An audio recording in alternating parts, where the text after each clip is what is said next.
It's Thursday, July 25th, 2024. And today, on this beautiful Thursday, you're watching the MMA Eco Live podcast coming at you live from beautiful Portland, Oregon in the USA. This is our 61st episode, and I've taken a couple weeks off this month. Had a family vacation all last week. The week before, 2 weeks prior, I was moving. So things should be a little bit more consistent here going forward. If this is your first time watching the show, glad to have you. Going to talk about all things Asian MMA, answer your questions in a little bit. If you enjoy the show, would appreciate a subscription and like the video. Appreciate that a lot. If you haven't met me, my name's Chris, owner of MMA Ecosystem. I've worked for several media publications, currently also work for Tapology as well, managing a lot of those Asian results like China, Vietnam, Mongolia, as well as the American Pacific Northwest, where I currently live. So glad to have you here on the show. Today, I want to talk about a couple events going on this weekend and a couple other really interesting things. First off, and I haven't actually posted about this yet, but I do want to give an update on the UFC event planned for Jakarta, Indonesia. So that's not going to happen in 2024 as the first plan, as they hope for originally. But there is going to be most certainly a UFC event in Indonesia next year. Don't know exactly a time frame for it, but the Minister of Sport in Indonesia came out and posted or had kind of a press conference, I guess. And my friend sent me a translation of it, basically saying that the Ministry of Sport in Indonesia was going to invest a bunch of money in sports next year, and that includes UFC. So he sent me this translation. We've just received an order from the president to prepare for hosting international sporting events in 2025. The meeting, we are working on some of the mechanism for the funding of this. Some will be through our tourism funds and our state budget for 2025. Some of the events that have been proposed were World Surfer League, MotoGP, MXGP, F1 Powerboat, UFC, among others. We estimated the funding would be around 500 billion IDR up to IDR 1 trillion, which is US dollars 30 to 61 million. So essentially, they're going to be setting aside money for a UFC event next year. I have to imagine that the price tag on this UFC event is pretty high, considering what we know about site fees in other parts of the world and how much the UFC is asking for those site fees. Are they asking the same amount that they're asking from like Perth, Australia, and LA and Salt Lake City? I don't know. I could see it being a little bit less than that, since it's the first time they're trying to break into that market. And that's a market they would love to have, right? Fourth most populated country in the whole world. And a lot of excited fans. I'm sure they could probably, if not sell out, get close to selling out the Indonesia arena. So I think that that'd be a great move for them next year, even though they're low on Indonesian talent in the UFC. I say go ahead and host the event, fill it with international fighters, and just make it the best experience you can for fans. So that's an update on that Indonesian UFC event. This weekend, though, we've got two pretty big events going on in Asia that I wanted to touch on real quick. First is JCK. I'm really pumped about this JCK event. This is one of the better events that has been hosted in China in some time. I can't remember when the last big one was, but let's take a look at it here. So basically what JCK does now is they have there's kind of three, from what I can tell, three different platforms that systems that go on. There's just like the normal champions, belts, title defense system. And then they also have the one night tournaments where they'll sign fighters, basically fight it kind of younger entry-level fighters fighting in a one-night tournament in a given weight class. 4 fighters, the winner gets a contract. That's not on this kind of card. The other is they still do have what they call their bounty challenge, which is sort of like a it used to be a way more complex, but they've simplified it, I think, really well and made it exactly what it needs to be. And that's more of like a long running tournament, but rather than like 64 fighters like they did at the beginning, it's with just 8 fighters, and it's like their top 8 fighters in each weight class. So all the matchups, much better quality. The tournaments wrap a lot sooner. It's much easier to follow. It doesn't just drag on and on and on. So they are having the semifinal round of the featherweight. They finished bantamweight last month, I believe. Dulila won that. And then they've got featherweight going on right now. And then they've got the opening round of the lightweight. So they're moving right along. I like how they're doing this. There's always one going on, but it's not like all of them are in the exact same spot. So at this event, they've got the semifinals of featherweight, and it's really like this main event. Really pumped about this. Zhou Wang fighting Hubulon Tarshimbeka, and Zhou Wang, kind of a little bit of a checkered record at first, but he, I think, has made some strides, particularly with his striking. His grappling's always been good, but his last couple fights, he's fought some really good guys. And just look at that like finishing streak right there. 5-fight win streak and finishing streak, especially the last couple guys, pretty good fighters. Ping Shala is a good fighter. Zhao Zhikong is a 1 championship veteran. And then the 2 guys before that have at least like a decent-ish number of fights to the record, but really flashy guy. Yeah, love watching him every time. And even that his last loss, he avenged that fight.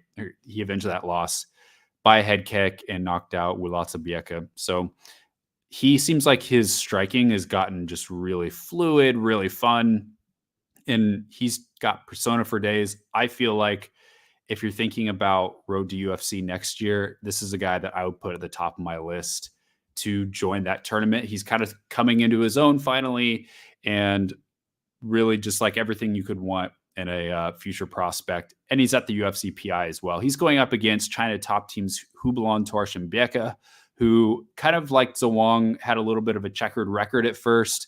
Not the best record, but he has gone on a tear, and it just is the story of 2 different careers. You look at this side of his career, and not a whole lot to marvel at there. Some pretty tough guys in there, but then really just like if you look at that, it's probably like his last like 10 fights. He's just lost 2, and 1 was to the champion Wang Jijung. So a lot of good wins there. What's really come along for Hubulon is his boxing. He was kind of just a wrestler at first, but his boxing has looked tremendous. And this is a fight, I would say, between 2 of the best guys in JCK. At featherweight, exceptional fight. I imagine we'll probably get Zhou Wang on his back a lot, just because Hubulon is probably going to want to wrestle him quite a bit, lean on his base.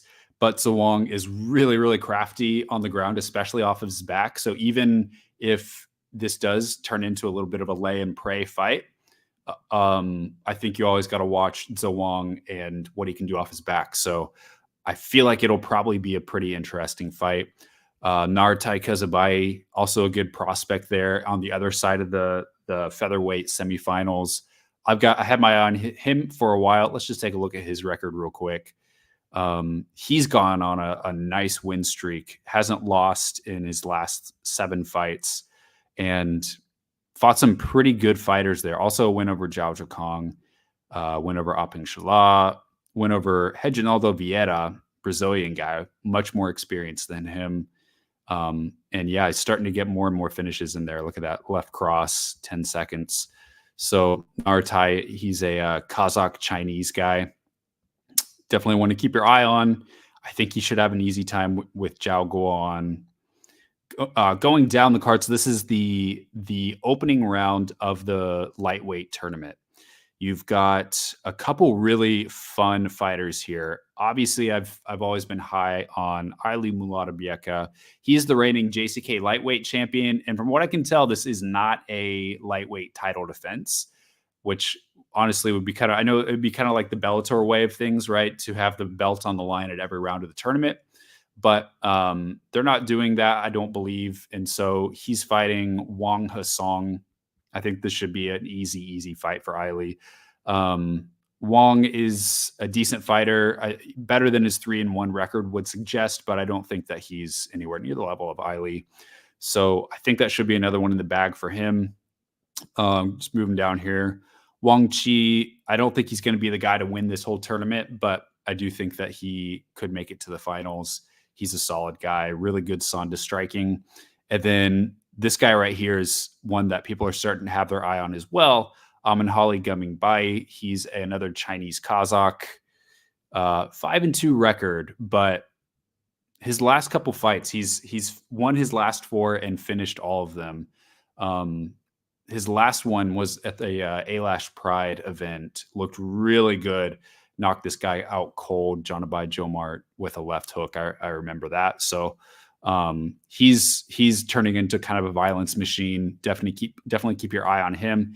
And then you have a couple other notable names on here as well. You got Lu Kai getting back in there. Hopefully another win against Wule Ifu, kind of getting him back in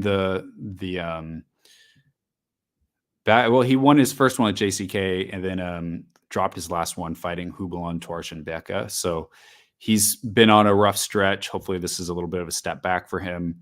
And then Hulan, this guy's got a little bit of potential, I would say, but I think it's good that he's opening up the card against someone like Xiaoming Chen. That's a Hulan Bate Arli.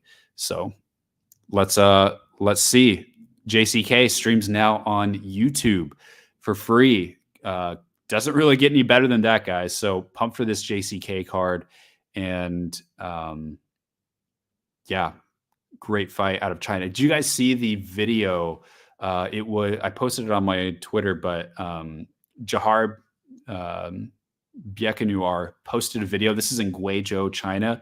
It's in a very scenic location. Smaller town, just a big kind of open square that they've set up in, surrounded by these rolling mountains, very typical of South China, really beautiful scenery, outdoor venue. Hopefully there's not a lot of bugs or humidity, because that would be really miserable if you're a fighter. I'm not sure what that kind of situation's like. All right, I'm going to talk about RIZIN real quick, and then I'll hop over to another interesting topic. But let's talk about this RIZIN card. It's an interesting one. You know, there's some people that are really, really pumped for RIZIN this weekend. I would put myself, honestly, in the category of doesn't really do much for me personally. But if this is your cup of tea, don't let me spoil that for you. It's Super RIZIN 3. And there's a couple wacky kind of things going on here. You got the collab with Bare Knuckle FC, and then you've got this Manny Pacquiao fight. So that's interesting. You know, I don't really know how to break down an exhibition boxing fight between Manny Pacquiao and Rukuya Ampo, this Japanese kickboxer. But he was supposed to fight Chihiro Suzuki. That would have been interesting, mainly because I'm a little more familiar with Suzuki than Ampo. But I wouldn't say there's a whole lot on this card that really sticks out to me. I mean, I don't really follow bare knuckle boxing or have much of an interest in it. Again, if you do, don't let me spoil it for you. The fight that I would say I'm really interested in on this card is this Hiromasu Ogikubo fight versus the Makoto Takahashi fight, or Shinryu. I do like this fight a lot. I think that this will allow... It's so interesting how they have done matchmaking for Makoto since he's debuted in RIZIN. They went really like deep so they matched him up with this guy Daichi Kitakata, won that fight by submission, and then back-to-back fights against Kyoji Horiguchi. They went straight into the deep end, like the deepest end that they could, and Horiguchi just a step ahead of him, submits him in their really only real fight of the two fights. The first one was no contest in just under 30 seconds. And then they oddly match him up against Lee Jung-hyun, which feels like a massive step backwards. I never liked that fight for either guy. I felt like it was a big mismatch, kind of a tune-up fight for Makoto. And now they are turning up the pressure a lot more against Hiromasu Ogikubo, who's an exceptional grappler, starting to get a little bit old, but still not really like he's still in a pretty good spot with his career, I would say. His last fight, he won against John Dodson. He's also getting a little bit older, but I mean, you look at the competition that he's fought recently: Inoue, Asakura, Kim So-chul, Kyoji Horiguchi, Juan Archuleta, just absolute killers. So I think he's still pretty fights pretty young, and I think that this will be a great test for Shinryu, especially on the ground. I don't know who's going to win, but I think that it could be a pretty close fight between the two. Grappling, you may give like the very slight edge to Hiromasa, but striking, you might give a slight edge to Makoto. So I really like this fight a lot. I think it's the best fight on the card of Super RIZIN 3. This main event, it doesn't do a whole lot for me personally. There's really no, it's not a stakes kind of fight. That's not the fight isn't trying to be a high stakes fight. It's just who is it? It was Drake Riggs' interview with Nobuyuki Sakakibara. It's almost like they're kind of seeing it like a BMF kind of fight. Both of these guys super popular. Both have really big YouTube followings, social media followings, and I think it'll probably be a good fight. I mean, both pretty talented guys.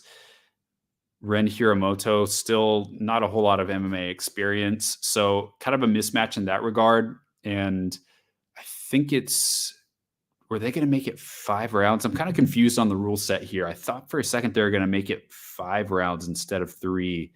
At least that's what I kind of gathered from the interview with Drake and Sakakibara. Sorry. We'll have to see about that. Should be interesting. I don't know if I'll be hopping in on this card, but interested to see the results. Okay. The only other thing that I was going to touch on, and then I'll put it over to your questions, is that an interesting situation this weekend with Reinier de Ridder fighting in UAE Warriors. Reinier de Ridder is a long-time one championship fighter. At one point, held 2 belts, and then it was this interesting thing where Ongla In-sung was the guy at like middleweight, light heavyweight, and then Reinier de Ridder came along, and he systematically took both of Ongla In-sung's belts. And then after that, Anatoly Malikin comes along, gets the heavyweight belt, and gets his belts as well. So the exact same thing happens to de Ridder that happened to Ongla. And now it's kind of like Reinier de Ridder doesn't really have anything to do in one championship. And comes out that he has signed with UAE Warriors and left one championship and is in fact fighting this weekend. Now, the interesting thing was that Nick Atkin with Sportskeeda checked in with one championship, and they said that he was still under contract with one through mid-2025. Now, it doesn't look like this fight is going to get canceled. It looks like it, as of today, Thursday afternoon in the US, looks like this fight's still going to go down. So I don't know what's going to happen. Usually in this kind of situation, one would press legal action if they still believe that he's under contract. What I think is really interesting, first off, is that he's fighting. Usually this has happened before. So this is not the first time that a fighter has thought that they could get out of their one championship contract, signed somewhere else, and then one championship is like, no, you're actually still with us. This is not the first time this has happened. This has happened with Kim So-yeol, Korean atomweight, strawweight. And this has happened with Ritu Phogat. And there's been a handful of other fighters that have like urgently tried to get out of their one championship contracts for a long time, and they ended up just kind of waiting things out or striking a deal with one championship for one more fight. The reality is that there's a lot of MMA fighters that are trying to get out of their one contracts. Oh, the other guy this happened with was Kantaraj Agasa signing with Road to UFC, and then one championship being like, nope, you're still with us, and he doesn't fight on Road to UFC. Why does this keep happening? I mean, are there any other promotions that you know of where there is so much why is there so much confusion over contracts is my question. If you have a manager, and most of those fighters do, if you have that manager, why is there confusion? There should be no lack of clarity. And if you're leaving an organization, usually you go through a matching period. After that, then you're released. It should be pretty systematic how to basically leave your contract with the promotion. So why is there so much confusion? I don't know. I don't know why there is confusion. All the situations I think are a little bit different. The Kim So-yeol situation, that was not so much on her. I think what I heard was that the folks that were kind of brokering that signing with the UFC kind of messed some things up, and it was a little more on them.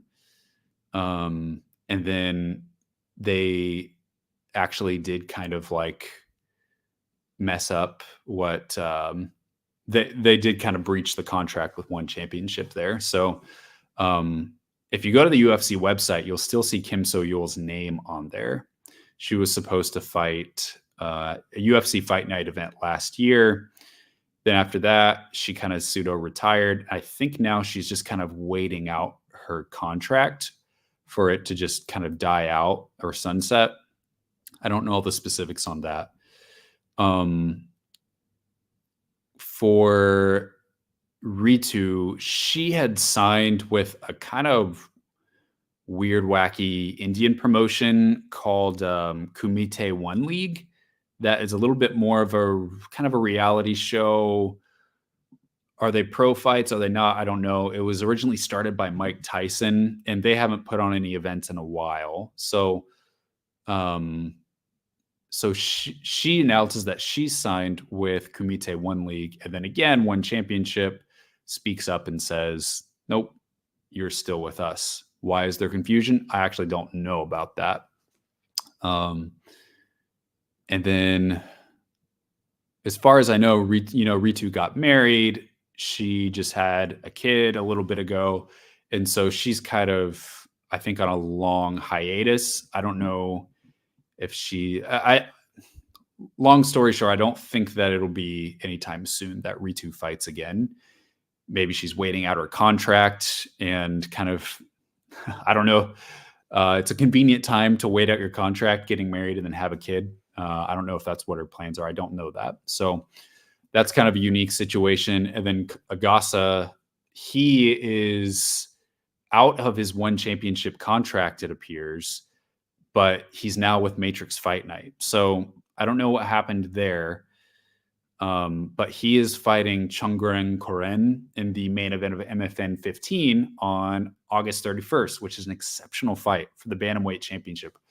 But he's out of that contract. I need to check in and just like make sure, because I do know his manager, but make sure everything's in the clear there. I imagine it probably is, since that's his second time to schedule a fight out post one championship.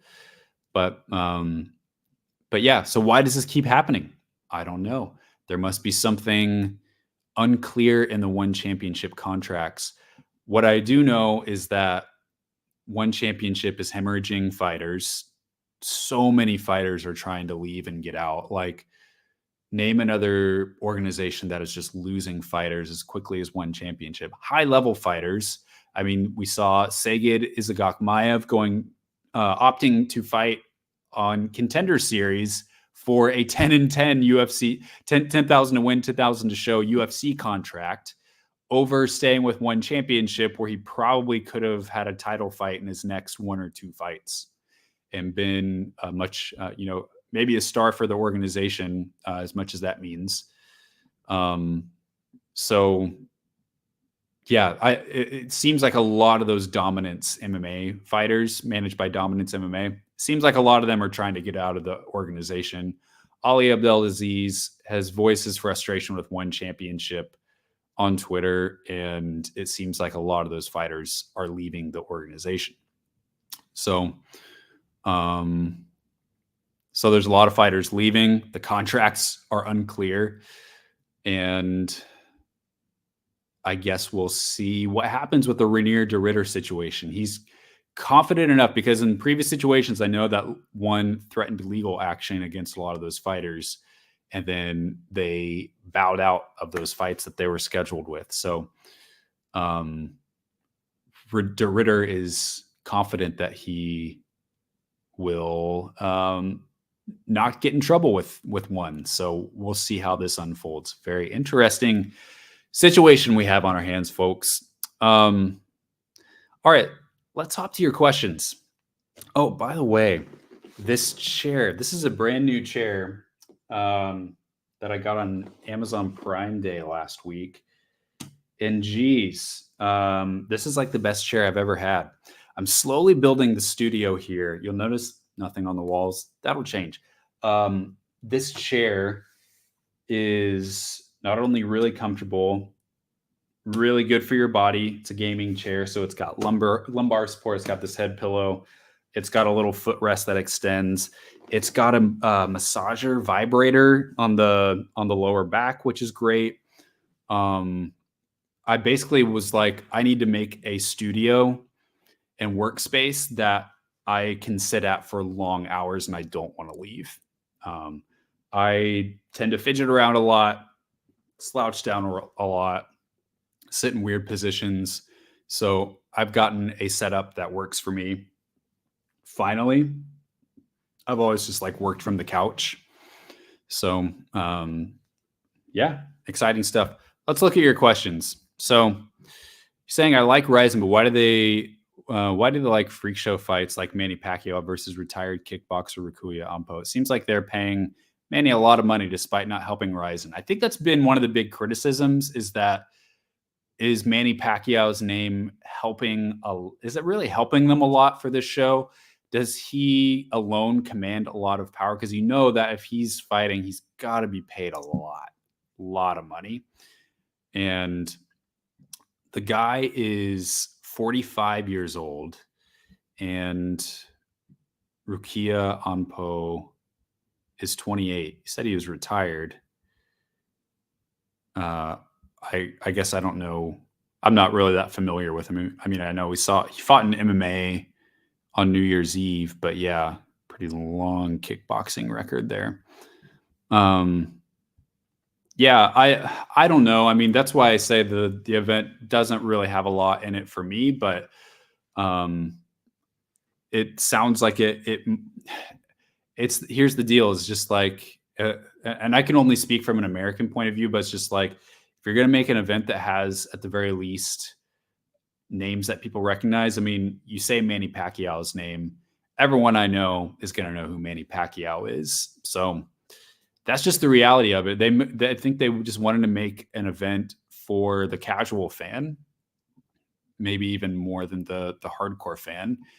The Hiromasa Ugukubo fight against Makoto Shinryu, that's a fight for the hardcores, but a lot of others on there are more for casual fans.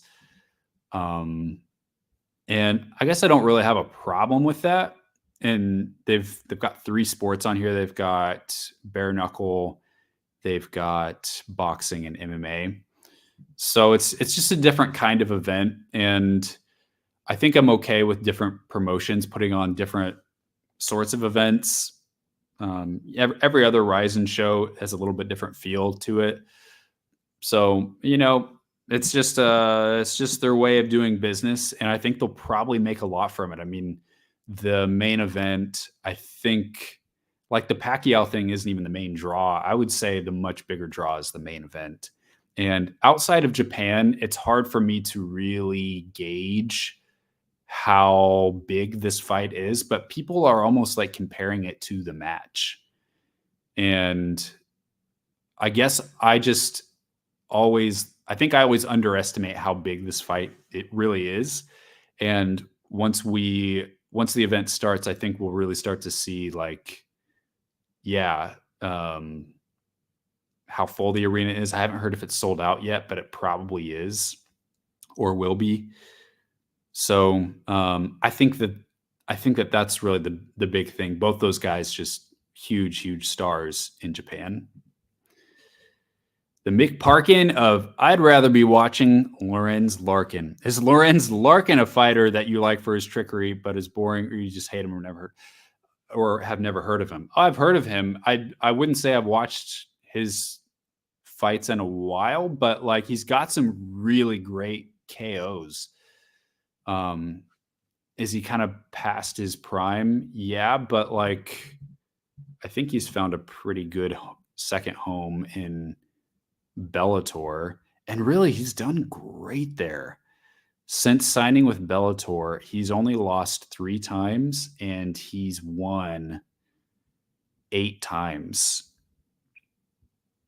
And his last couple wins were by finish. He's got wins over some pretty good guys too. So no, I definitely don't think he's a boring fighter. He fights coming up in San Diego on September 7th.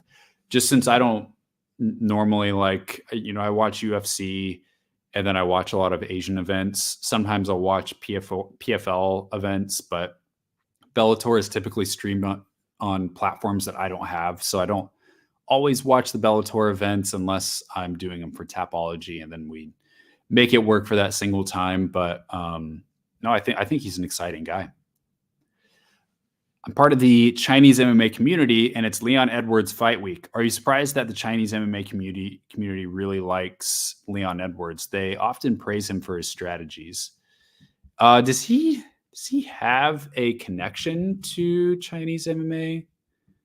Did he fight in China at any point?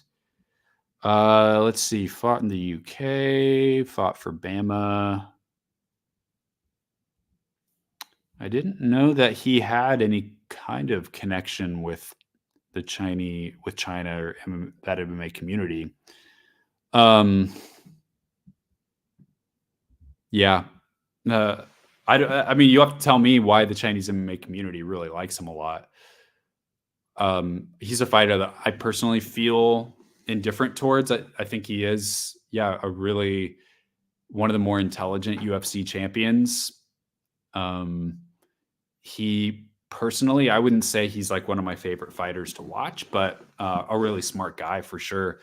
Against Bilal Muhammad, I am really glad this fight is happening because it's just like two guys that have such long win streaks. They have unfinished business, and it's like one of those just inevitable fights that is between number 1 and number 2 at this given moment in time. And I don't think that we should underestimate Bilal Muhammad.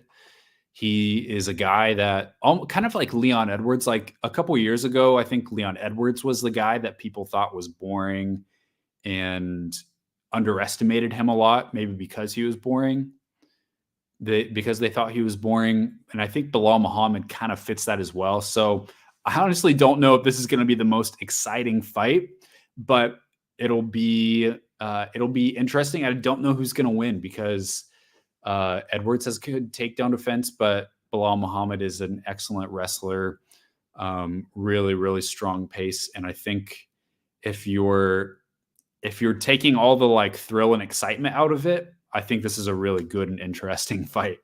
If you're an MMA fan who is very patient and doesn't need a thrill every second, and you just want to see two master tacticians go at it, I think this is the fight for you. Personally, I don't think that this will end up being the most entertaining fight.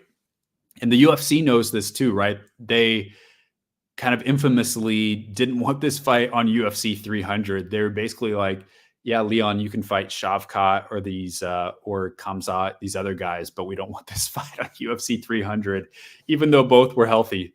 Really interesting, but I think that was mainly just like they knew that the styles maybe didn't match up for the most exciting. Now, I say that sometimes you think that a fight won't be exciting, but then certain things cancel each other out and it ends up being better than you think.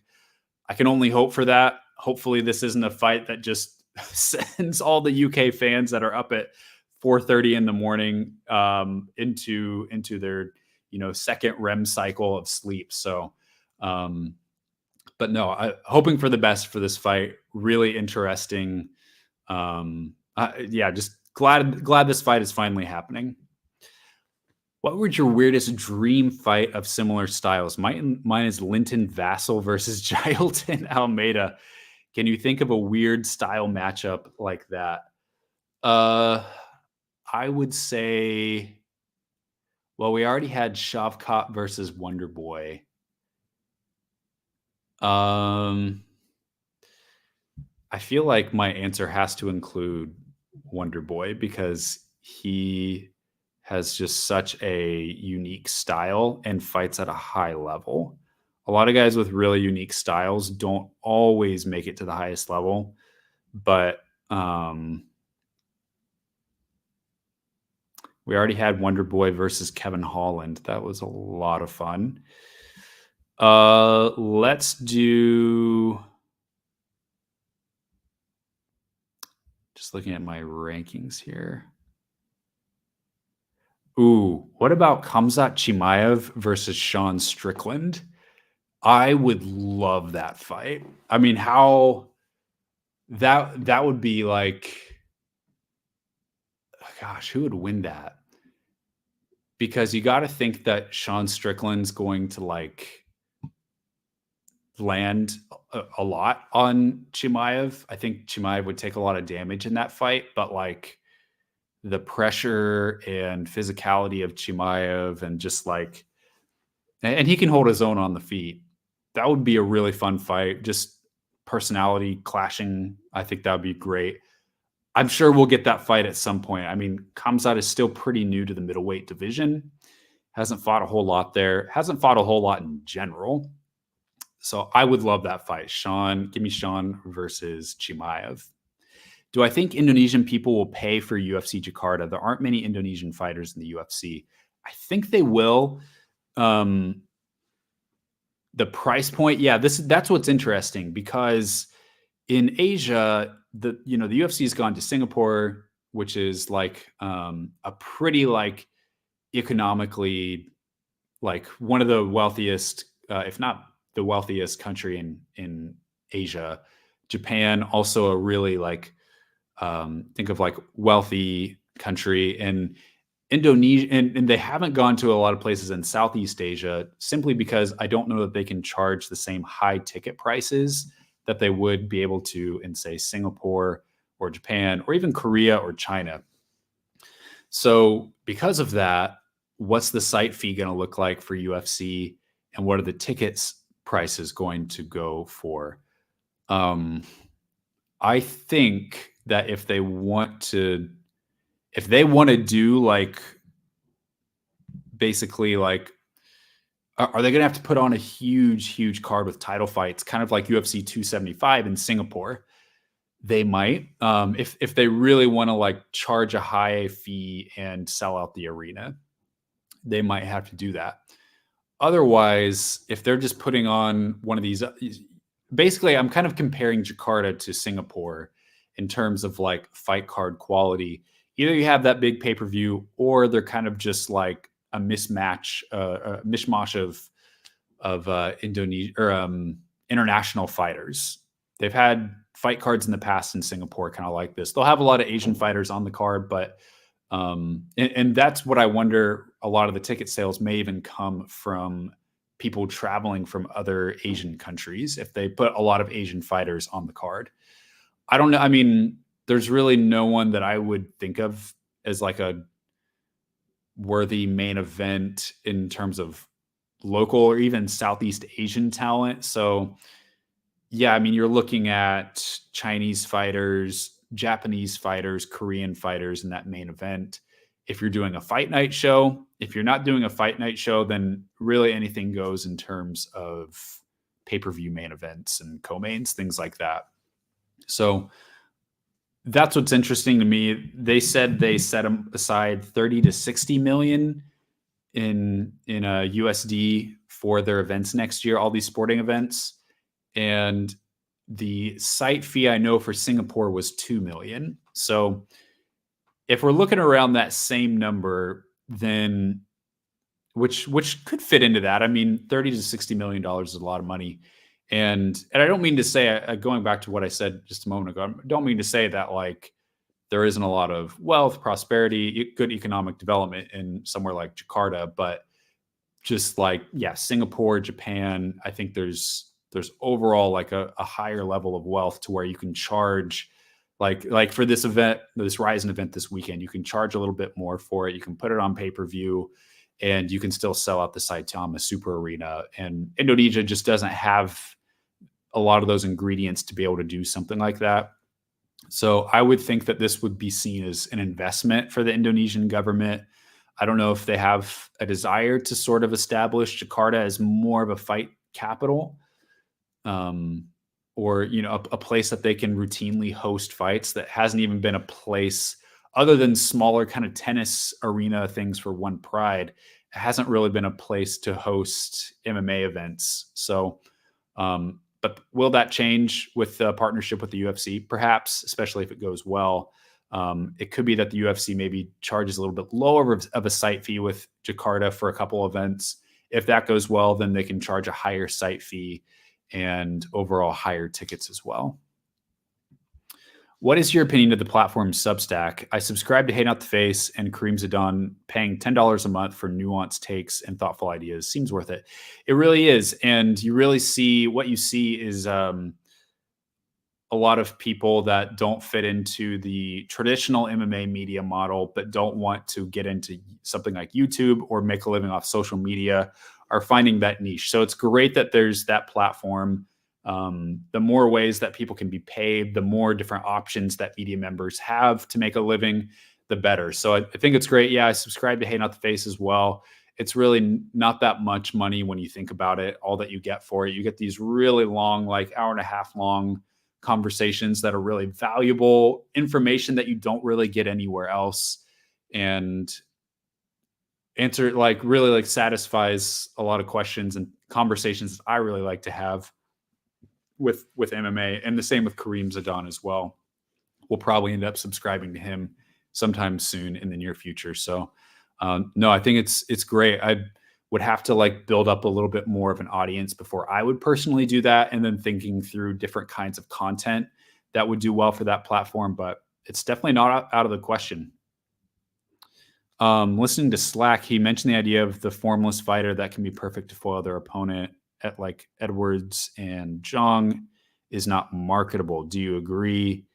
He said that even though he likes those fighters, the casual fans gravitate towards fighters with a signature move like Conor Barrera's left hand, Khabib's wall wrestling, Cro Cop's left high kick. Interesting conversation or not. I could see myself kind of halfway agreeing with that. Imagine if, I don't think that those are the only ingredients that make a fighter marketable. There are certainly other aspects of a fighter's game, game and overall persona that make them marketable. You think about Colby Covington, he really has only had a couple fights. Like, think about his fights. He's really only had a couple fights that I would say were like entertaining barn burner kind of fights, like can't miss kind of fights. Like his fights with Kamaru Usman, I think were pretty good.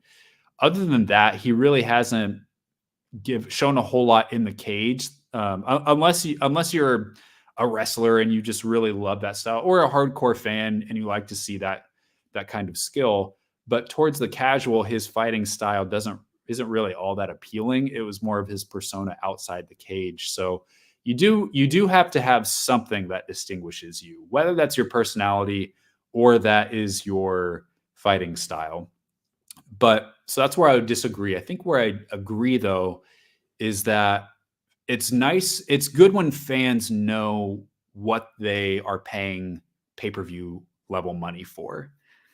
If you're shelling out $70, $80 to watch a fighter, it is definitely marketable when you know exactly what to expect. Thing about Conor McGregor is, if you're paying the money for one of his fights, that it's not going to be a boring fight. There has never been a boring Conor McGregor fight. Even if he loses the fight, like the Khabib fight was one of the most tense fights that I've ever seen. Some people gave him one round of that fight. Other people scored all the rounds for Khabib. But so it was pretty much a wash for Khabib. Obviously, he won the fight by submission, but mostly like one-sided fight for Khabib, doing what he always does. But it was one of the most tense fights in the whole world because Conor McGregor, he's got that knockout power. He only needs one shot.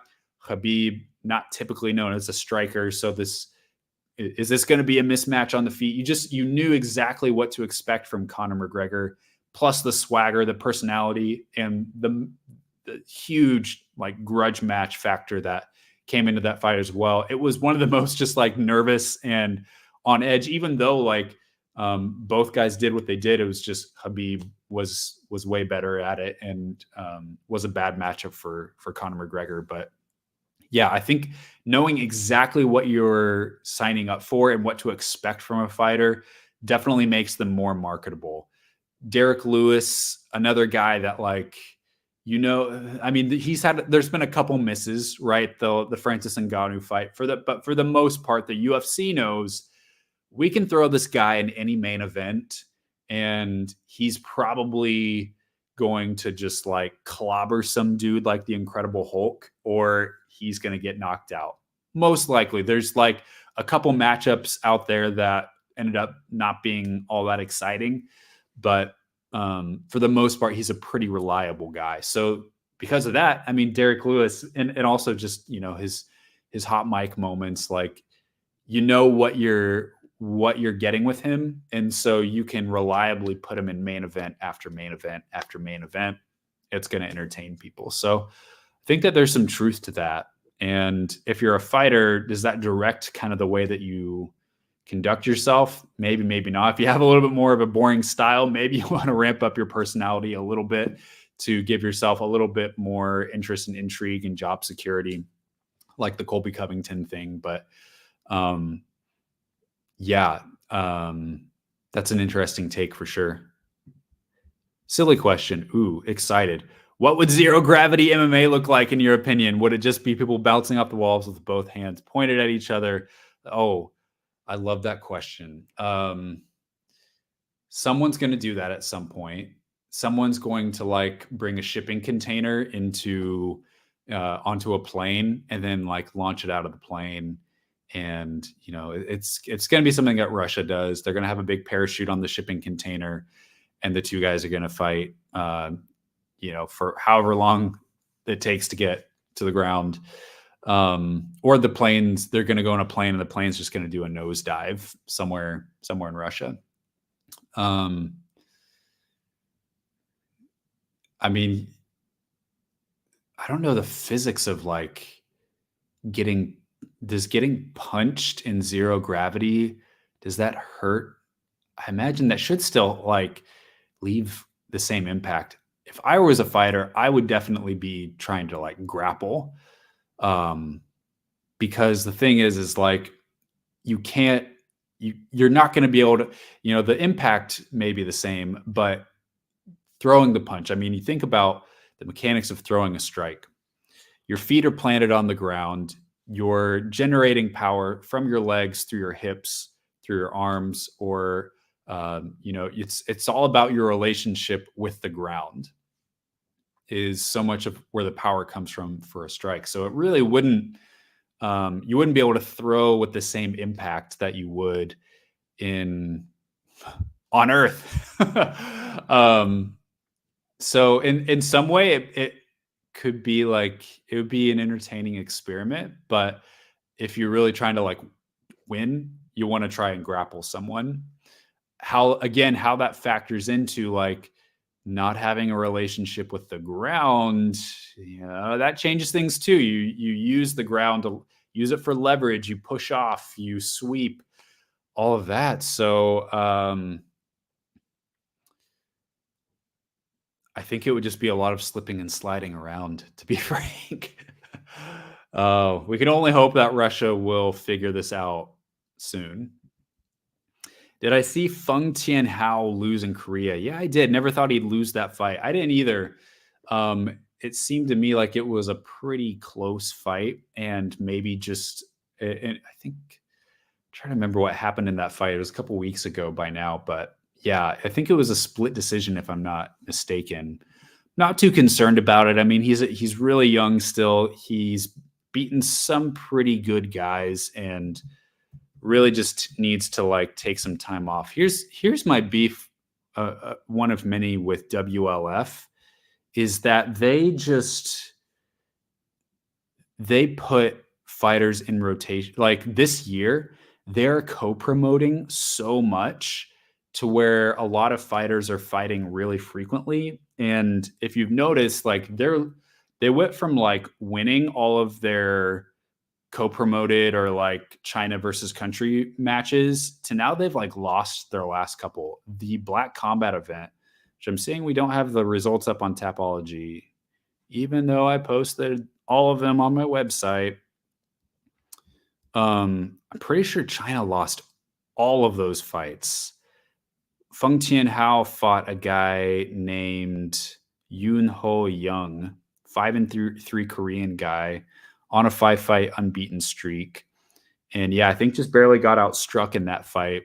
I wasn't watching closely enough to really be able to score it, so I couldn't tell you if it was a robbery or not. But I thought that was going to be like the biggest clinch for China out of that whole co-promoted event. So I would hope that this guy takes some time off. WLF doesn't need to just like throw him back in the fire right away. I mean, maybe he could try to get like a tune-up fight, but I'm not too worried about it.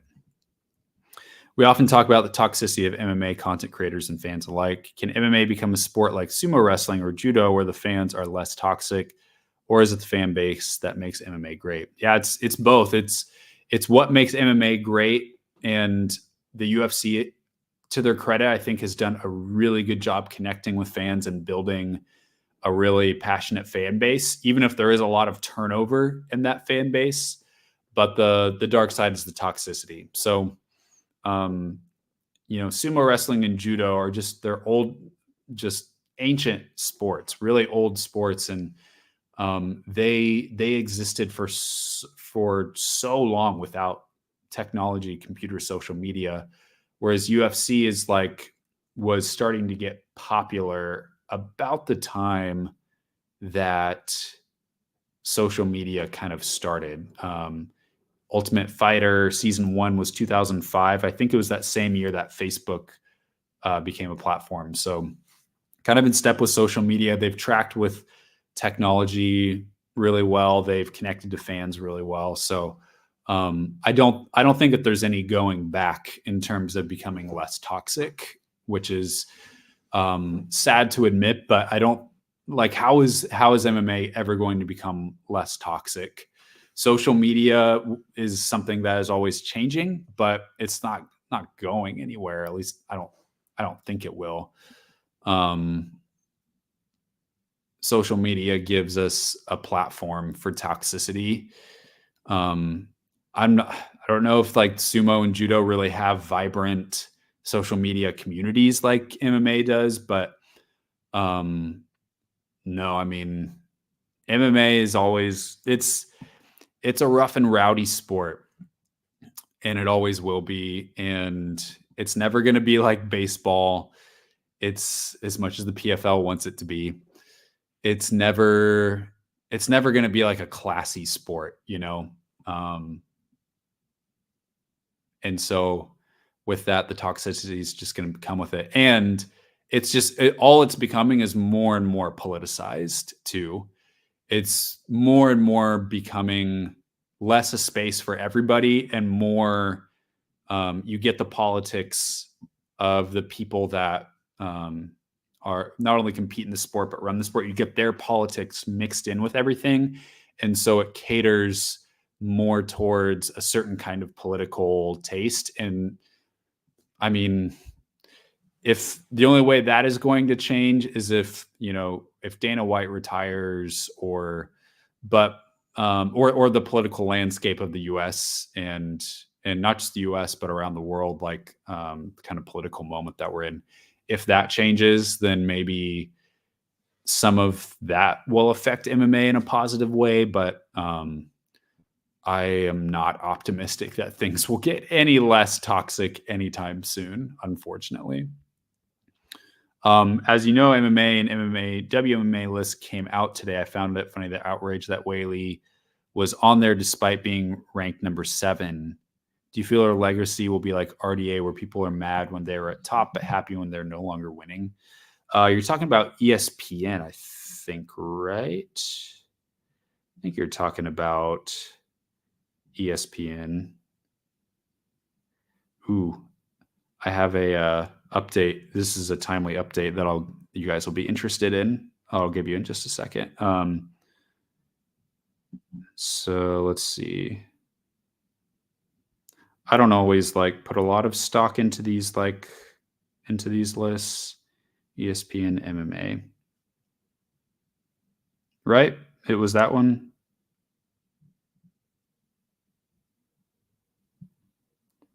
Well, shoot, now I can't find it. I saw it popping up on my social media feed, but I don't see it anywhere. So I don't know why you would be mad about Zhang being highly ranked.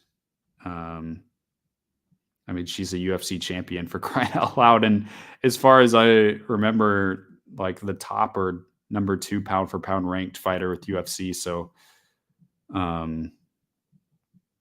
yeah, I mean, women's MMA has just had such a short history. So it's been a little over 10 years. I know it's gone on longer than that, but UFC level, it's been just over 10 years. So yeah, I think I remember Megumi. Oh, I know Drake posted it. That's right. Let me see.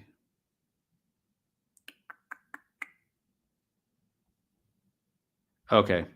ESPN's top 10 women's MMA fighters of the 21st century. Amanda Nunes. Yep. Chris Cyborg. Yep. That's right. Ronda Rousey, 3. Valentina Shevchenko, 4. Joanna Jędrzejczyk, 5. Rose Namajunas, 6. Zhang Weili, 7. Miesha Tate, 8. Megumi Fujii, 9. And Holly Holm, 10. I think that's a pretty good list. It does get kind of interesting. I would probably think if I would rearrange that, it's so tricky.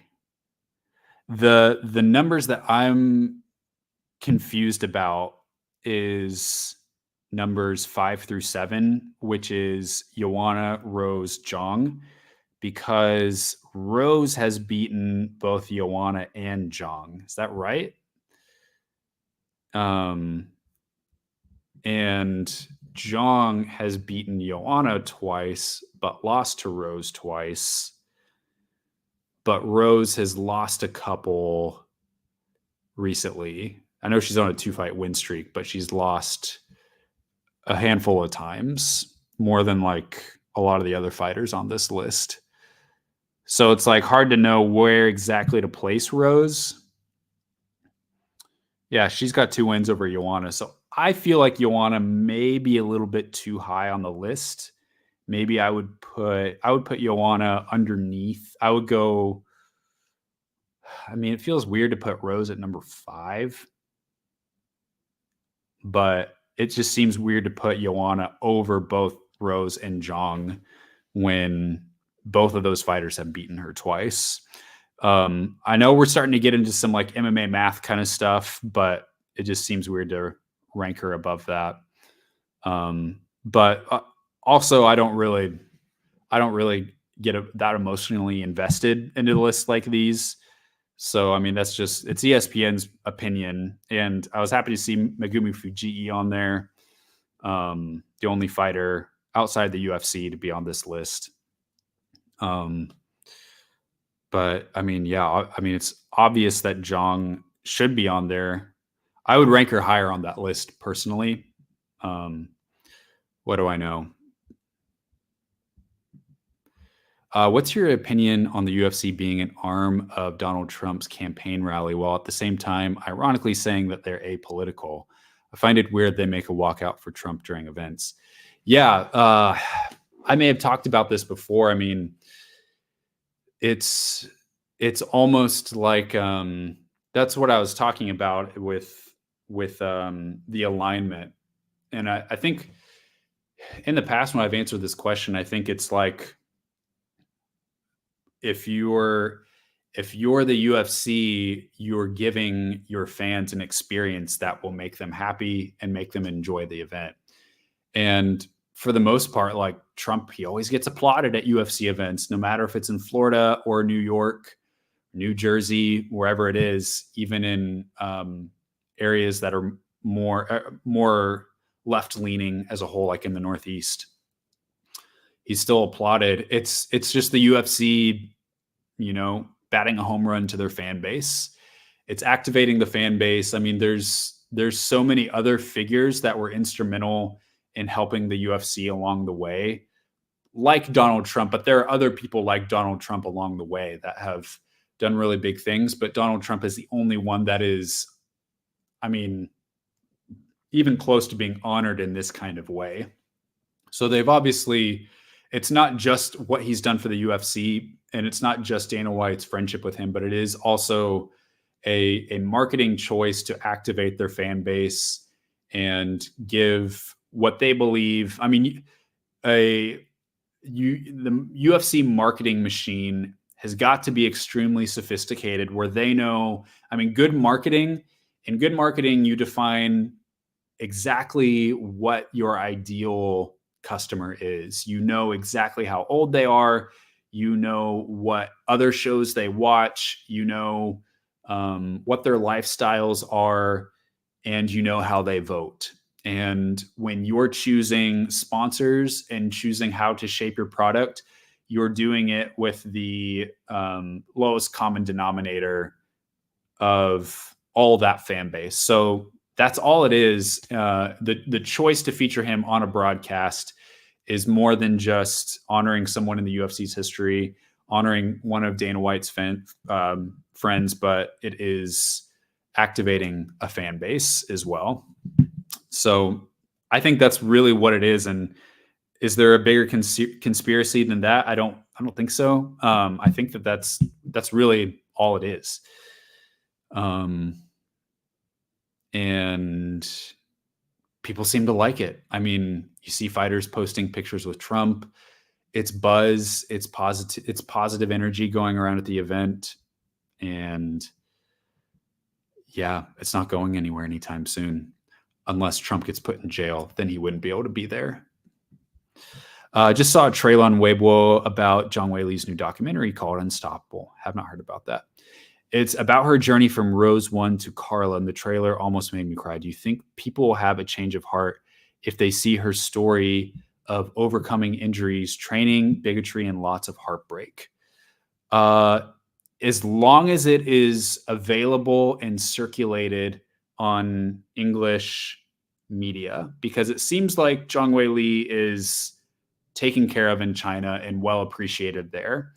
What we've often talked about on this channel is her lack of being able to connect with English fans, and not even saying that's all her fault. I'm just stating the fact that like there has been a lack of connection.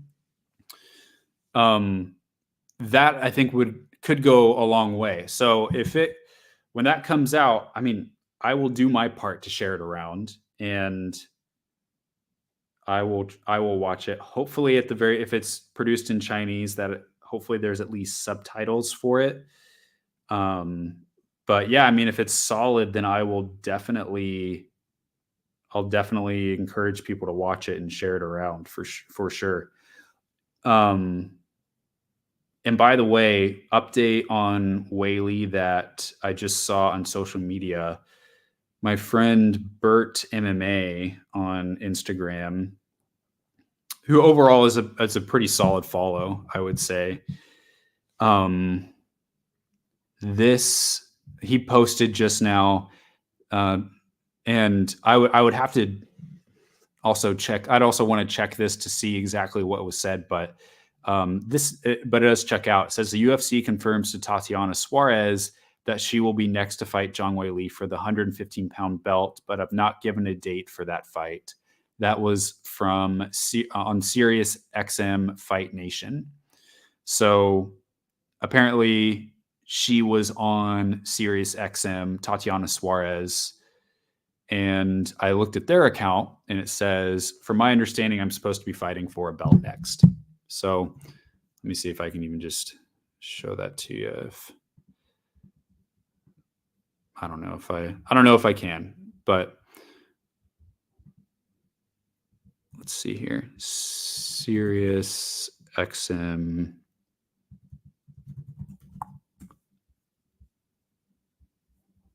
All right, there we go. So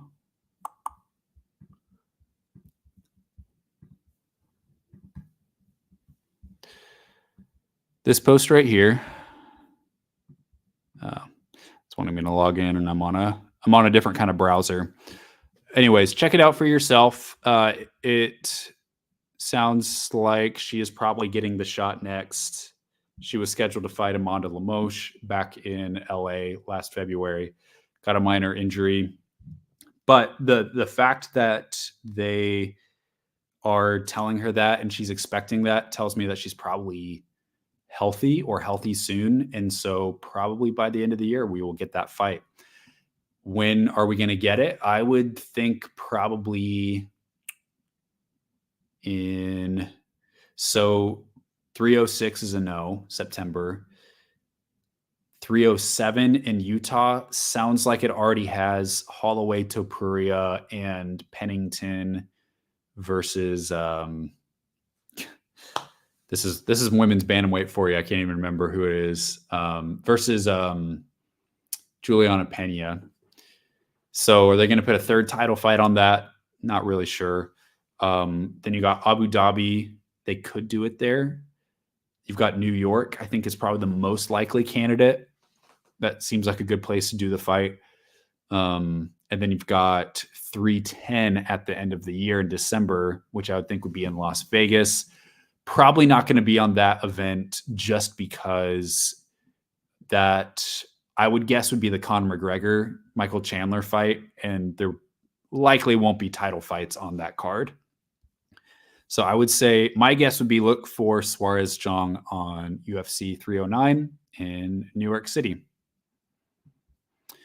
This is a complex question, but do you care about PED cheating in professional sports? PEDs help athletes recover faster and train harder, leading to better performances, while on the other hand, those who are not doing it are at a huge disadvantage. I've seen people say that as long as they pass the test, PEDs are okay because we can pretend that they're not taking any. I think I would generally advocate for higher thresholds.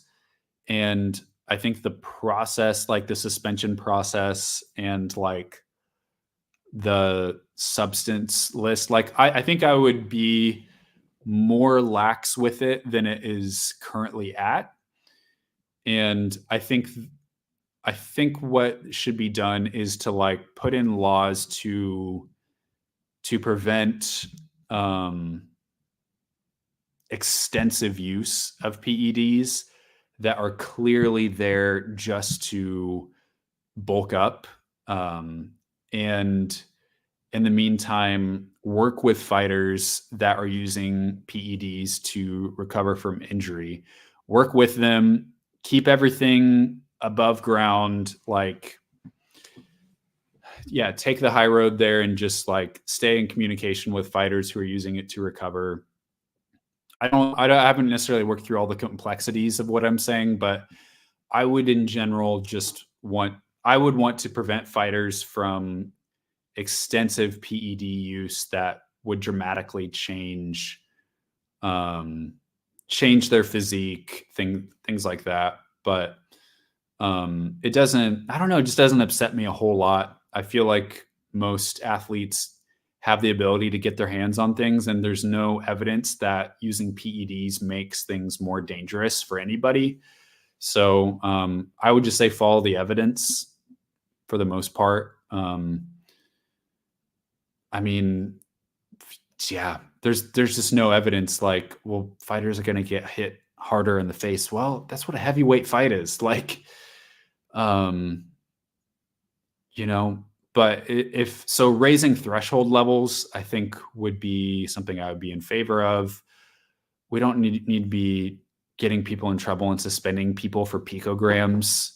And I don't think that that's currently what the UFC does with their new partner drug-free sport. But yeah, so much of the time it just seems like I don't really know why it upsets us as much as it does to have this level playing field. Well, a level playing field is if everyone has access to these things. People have access to them. Like if a fighter wants to get PEDs, they know where to get them. And so I've never understood the level playing field argument. I think my only concerns are if a fighter is using them because I think the argument is that a fighter who may not be the most elite fighter pumps himself up on PEDs and suddenly is like a wrecking machine. And so you're kind of tapping into the argument of winning via physique and just raw horsepower rather than off of skill. And I don't know, I haven't really seen a whole lot to like convince me that was ever really a problem. I mean, there are definitely fighters in Pride and early UFC days that were on PEDs, but I mean, those were great fights, right? Those were good times in some ways. So it doesn't bother me a whole lot. I just, different drugs affect your body in different ways. So I want to make sure we know exactly how things are going to affect people and affect them long term.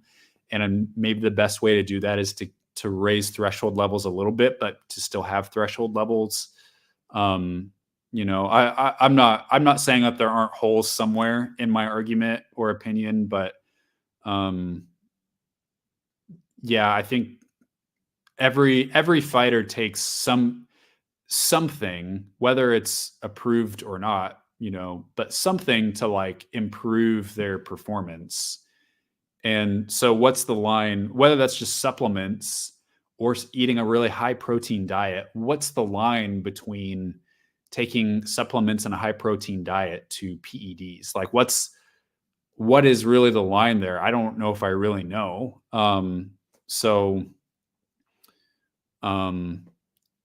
It's not one of those things that I really like get really fired up about, that it can't exist anywhere in the sport.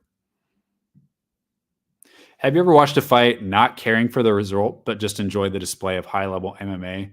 Mine was Islam versus Volk. What was yours?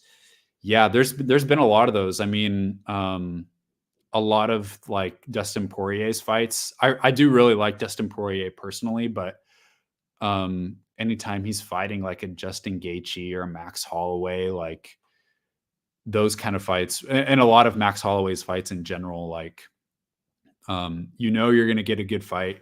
It's going to be high level. So those are two guys, Holloway and Poirier, that always are high level, really well-rounded, usually pretty entertaining. And I don't usually care about the result because they're matched up against other guys that are in that same realm, like Alexander Volkanovski, or against Jose Aldo, the Holloway versus Aldo fights. I mean, that was another one where it's like, I would love it if both guys won, and I don't really care about the result. So, yeah, those those guys are always a home run for me. Yeah, Volkanovski, another guy that just like really well-rounded. You're going to get a high level against anybody. And where he's at in his career, he's just fighting amazing fighters. So that one, I would say.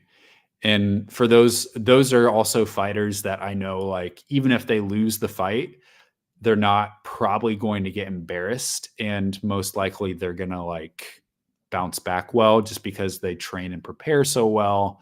At least they're not, I mean, I guess we'll have to see with Volkanovski, right? But it doesn't seem like they're at that point in their career that they're on this skid and the end is near.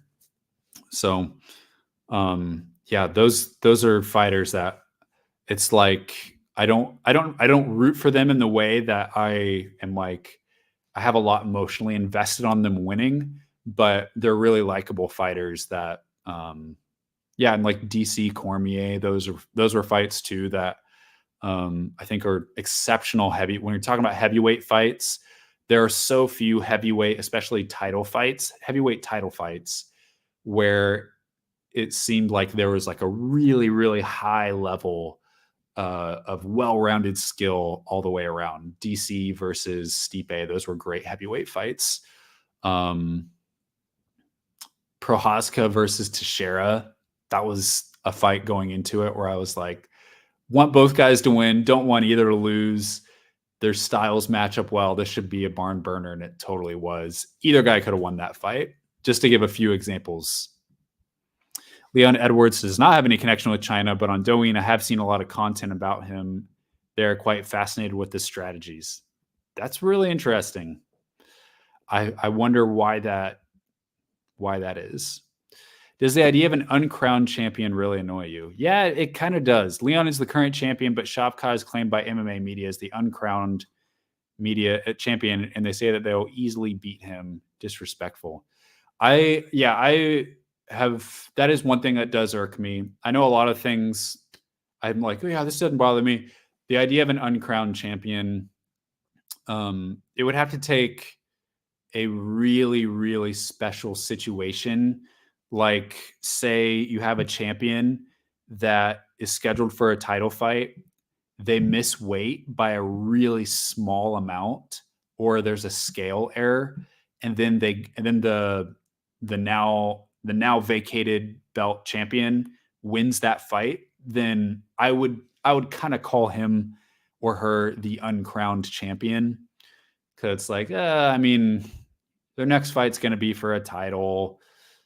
They lost the belt on the scale super narrowly. I think that situation wouldn't annoy me quite as much, but anytime that there's like someone that hasn't even fought for a belt and you're calling them an uncrowned champion, it's like, guys, like, are we forgetting about Leon Edwards here? We're forgetting about Bilal Muhammad. It happens all the time. I don't know if people are saying that. I think there's some talk about that with Tom Aspinall and John Jones. So like, Aspinall holds an interim belt, defending the interim belt against a really tough opponent this weekend. John Jones only fought once at heavyweight. That might be another. I still hesitate to call Tom Aspinall the quote real champ, because he's not. Like, he's never beat an undisputed champ. And I know that Jones doesn't have the history at heavyweight that Aspinall does, but something about technicality and rules, like I feel like I am usually a pretty big rule follower. And so, and I think of things in a very meritocratic way when it comes to like rankings and title fights and how I like mixed martial arts, to where I even have hesitancy calling Tom Aspinall the true champ, even though he is as good as he is and has an interim belt, defending it against a top contender, all of that. It's like, and then people say that too with like John Jones. Well, he's technically undefeated. I mean, he's not. Like, he got an L. Even it was a stupid way to get an L. It still is one. So he's not undefeated. He feels undefeated, but he's not.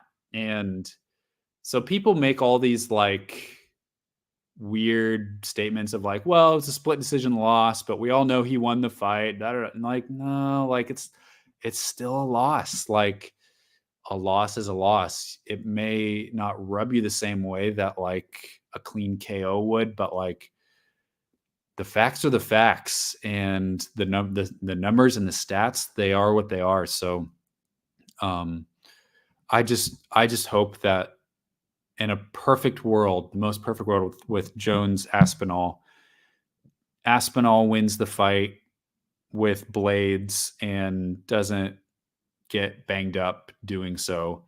Jones easily beats Stipe, and we can get and Jones sticks around to fight Aspinall, who hopefully is under his skin enough right now to where he would want to stick around for one more fight to fight Tom Aspinall, and doesn't just vacate the belt after. That would be a little bit of a punk move to vacate the belt after beating Stipe, in my opinion. So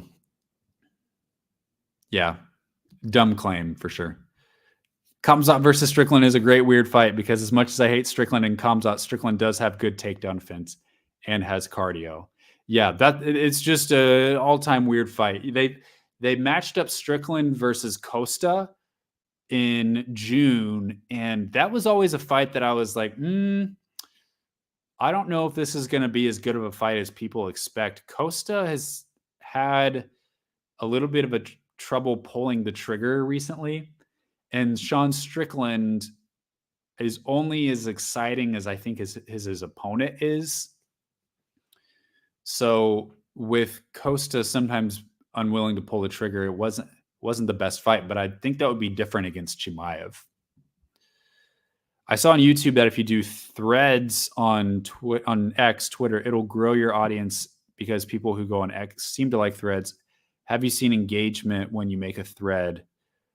What topic will be your thread?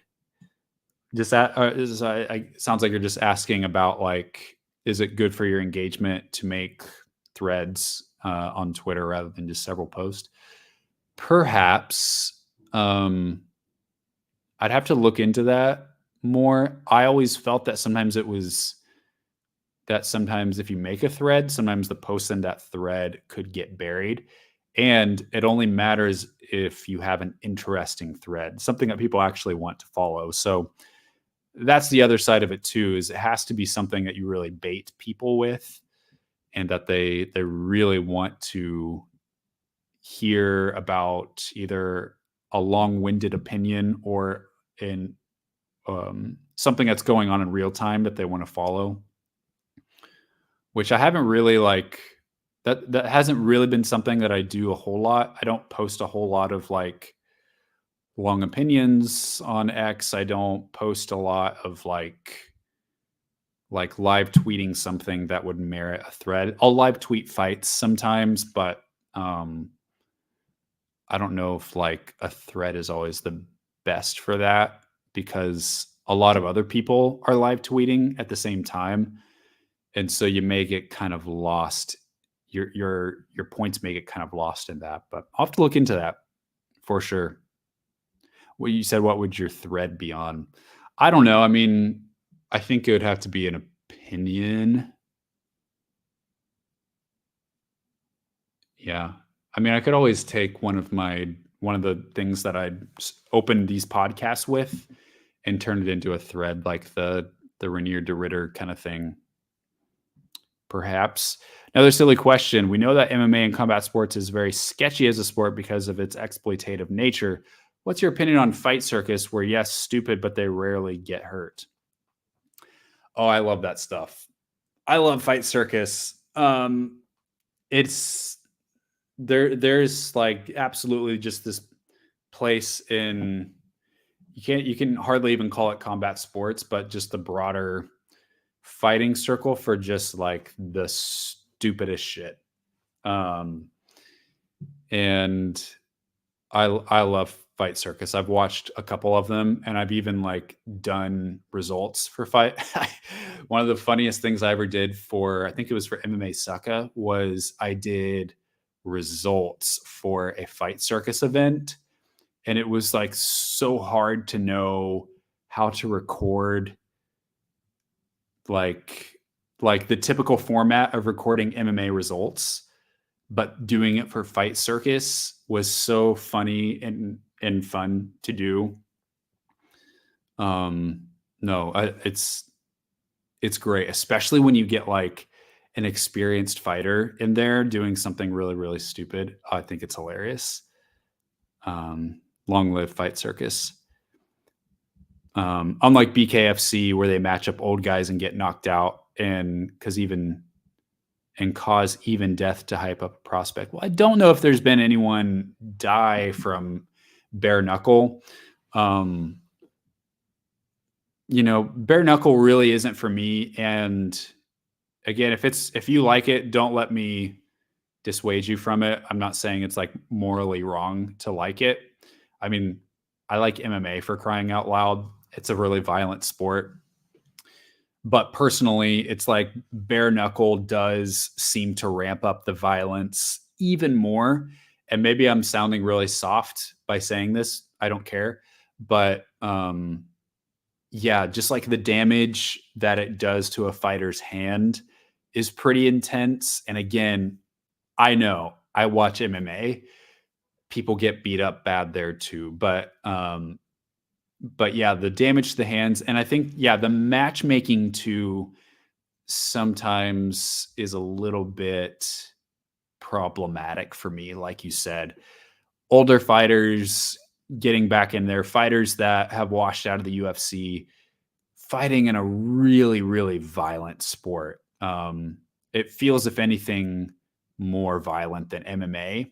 And so sometimes it's a little bit cringe, watch between your fingers for me, which is why I don't watch as much. I mean, everyone has their own tolerance for violence, what they're willing to stomach and still watch it and find things to enjoy. And it just goes just a little bit past it for me. Plus, I usually just stick to MMA anyways. But yeah. Been a while, Chris. May I know one of the promotion called Baku Hantam Championship doesn't have a Tapology page. Is that an official licensed promotion? I mean, former ONE FC fighter fought in that promotion and also has lots of views on YouTube. Yeah, you're right. Echo Roni Saputra.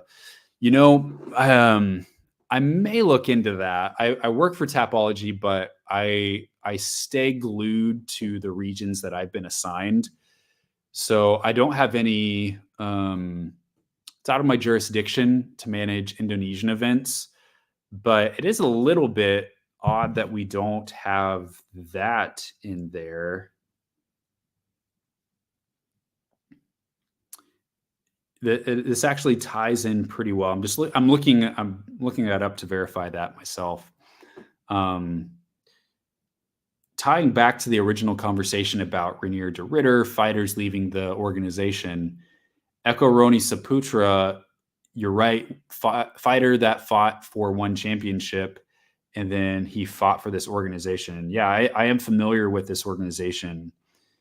And yeah, it looks like we don't have it on there.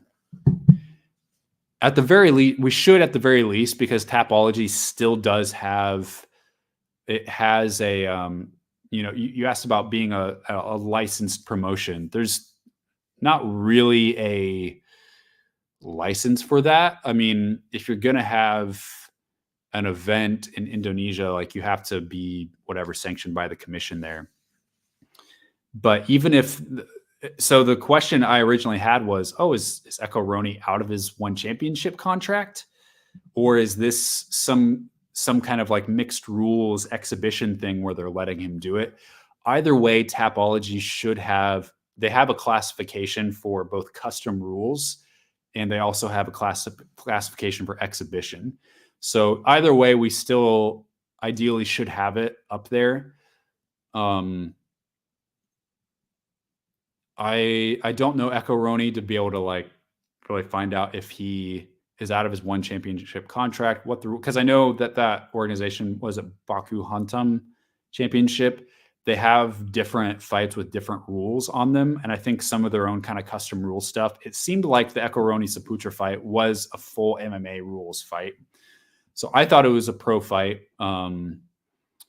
So yeah, I don't think I have any answers for you on that. I could always just send an email to them and just check in like, hey, I know it's not my thing, but maybe we want to put this in there.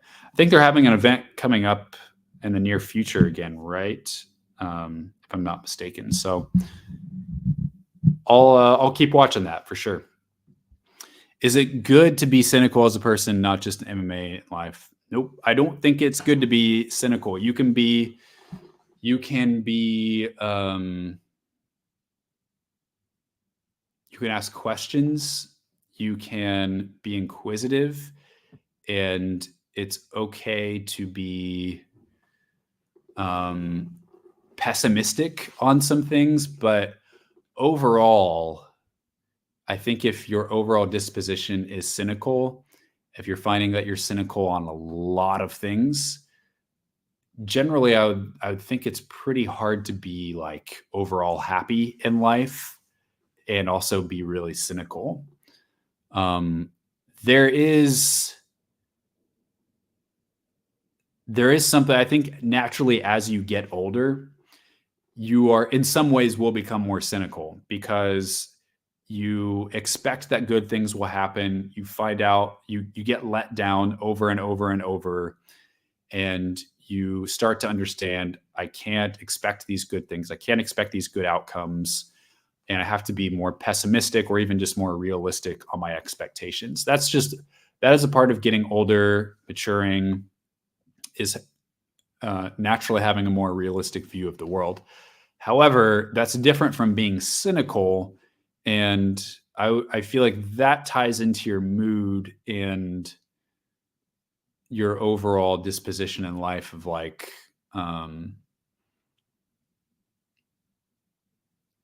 overall expecting that. I think when you tap into being overall cynical, you're assuming that the motives of people around you are generally bad and that life and society around you is generally headed to a negative place.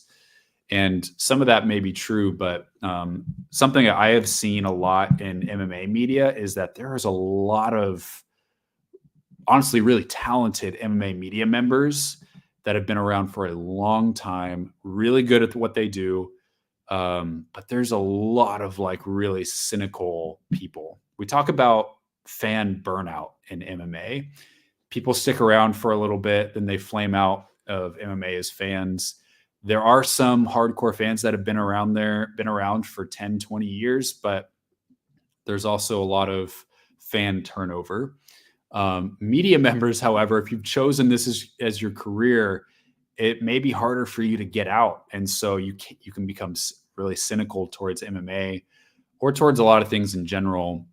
One of my desires, not just working in MMA media, but life in general, is that my overall trajectory in life would, yes, to have a more realistic expectation on life, but to become more positive, hopeful, kind, good-natured as I get older and not more cynical.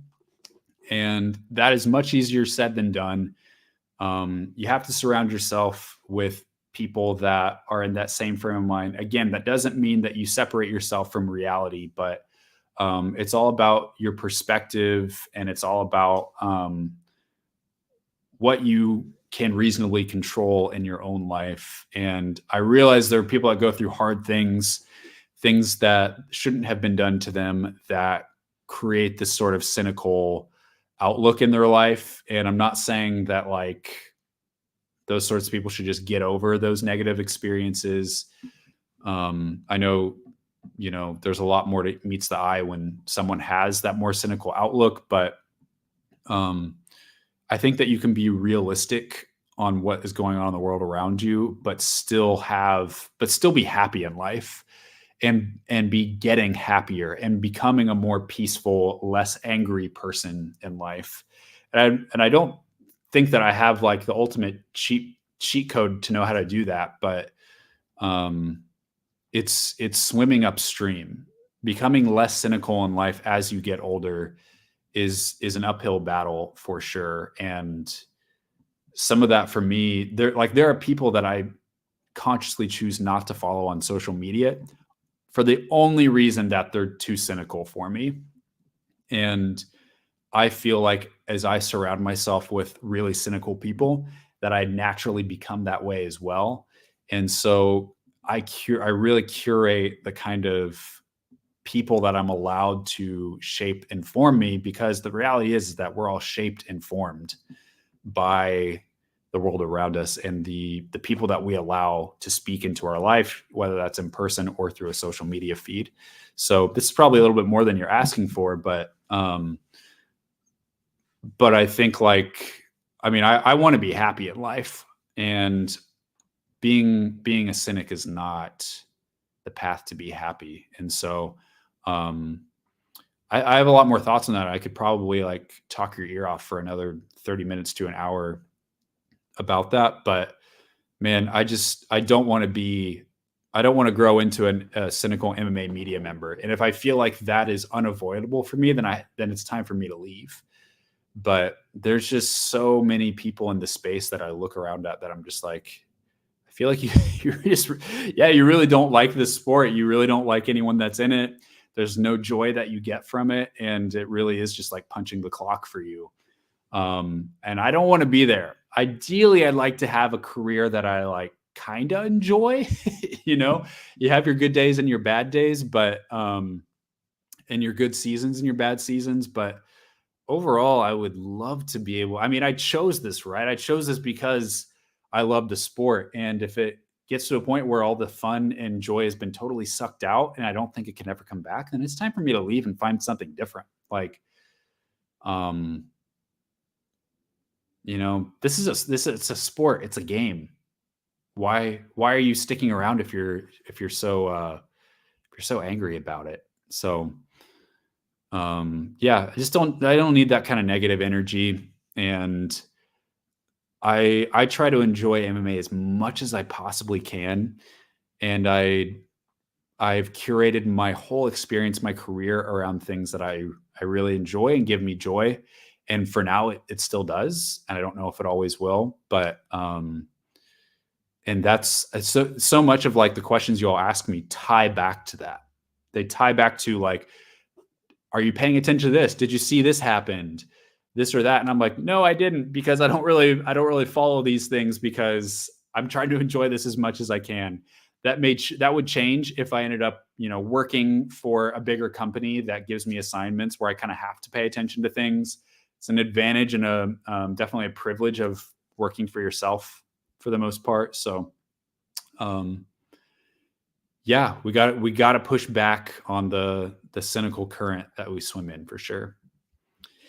Is MMA math unavoidable? It is. It's not something, it's not a total evil, but it gets tricky. You said, I heard from Ghost that past performances are not a promise of future outcomes. Yeah, they're not. So it goes back to MMA math. Yeah, it's in MMA math, pound for pound rankings, things that we talk about all the time. They're extremely flawed, and my perspective on them is that they're mainly there to kind of start the conversation, to be a little bit of a framework, but they're never meant to definitively solve questions and answer questions. They're merely there to be conversation pieces. So MMA math, it is unavoidable because rankings are a thing, and for conversation pieces, and even looking at that ranking 5 to 7, you're like, okay, who's actually, the Rose, Joanna, Wei Li triangle, who's really the best out of this? Who should be 1, 2, and 3 out of this? You have to start doing math, but then it gets complicated when you're like, well, But that fight was like 4 years ago. And since then, these fighters have gone on some different trajectories. So you're right, future outcomes, not sure. But it is all that we have. We don't have a fight between Rose and Weili in 2024. All we have to go on is these fights and what we expect could happen based on how their trajectories have gone. So the MMA math it's just there to get the conversation going, I would say, without putting too much stock in it. I saw that Suarez said that, but is it really news if Zhang hasn't confirmed it? Saw the comments under that post, just the disrespect towards Weili is insane. Do you want to see Suarez get starched so we can make fun of her fans and her? Honestly, tired of seeing champions getting disrespected. Have you seen the comments? People saying that Suarez runs through Weili. I mean, personally, I'm not the kind of person that connects a fan to their fan base. So to me, it doesn't really matter what fans say or what public opinion is. Suarez to me hasn't really done anything to like personally turn me against her. So that for me is a fight that I just really, if and like, this won't be a popular opinion on here, but I wouldn't put myself as like the most diehard Zhang Weili fan. I do like her a lot. I appreciate her a lot. I don't have anything negative to say about her. I love what she's done for China. I think that she's an amazing person. I always love watching her fight. I think that even though we did talk about being more moldable, I love watching her fight. It's always interesting. Yeah, nothing but love for her. But I also I've wanted the Suarez fight just because I feel like of all the fights, the last couple fights that Zhang has had, the potential Jandiroba fight, I feel like of all these fights, really since she's become champion, that Suarez is the most interesting fight. So that's why I personally want to see the fight, is because it is the most interesting going into it. So, yeah, I don't really care what fans say. That doesn't change what I hope happens on the fight on fight day. But do I hope that she loses? I mean, here's the thing. I want to see Zhang Weili fight the absolute toughest fights that she can get at strawweight. I want to see her push to her absolute limit, because that is what that's what makes an amazing champion, I think, is fighting the absolute toughest fights.